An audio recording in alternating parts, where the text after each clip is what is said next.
ప్రజల నాయకుడా. ఆహాహాహా, ఏంటి పాటలు పాడుకుంటున్నావు? ఇది కొత్త తరహా నాయకుల కథ. అంటే ఏంటో తెలుసా? బయటకు ఆకర్షణీయంగా కనిపిస్తారు, కానీ లోపల వాస్తవం వేరేలా ఉంటుంది.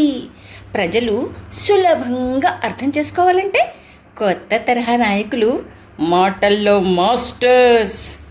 బాగా మాట్లాడతారు, పెద్ద పెద్ద వాగ్దానాలు చేస్తారు, కానీ పనిలో మాత్రం రెండోది, భావోద్వేగాలతో ఆటలు ఆడేస్తారు. కోపం, భయం, గర్వం లాంటి భావాలను ఉపయోగిస్తారు. నిజం కంటే ఫీలింగ్ని ఎక్కువగా చూపిస్తారు. అబద్ధాన్ని ఆకర్షణీయంగా చెప్తారు. నిజం కంటే అబద్ధాన్ని స్టైల్గా చెప్పగలరు. వినేవారికి అది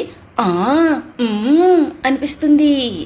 చిన్న చిన్న లాభాలతో పెద్ద మోసం, తాత్కాలిక ప్రయోజనాలు ఇస్తారు. అవే డబ్బులు, గిఫ్టులు.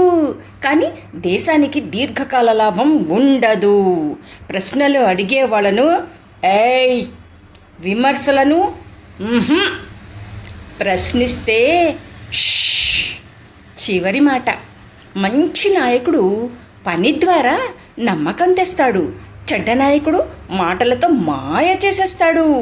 ఈ కథలో రాజేంద్రుడు చెప్పే మెసేజ్ ఏంటో తెలుసా?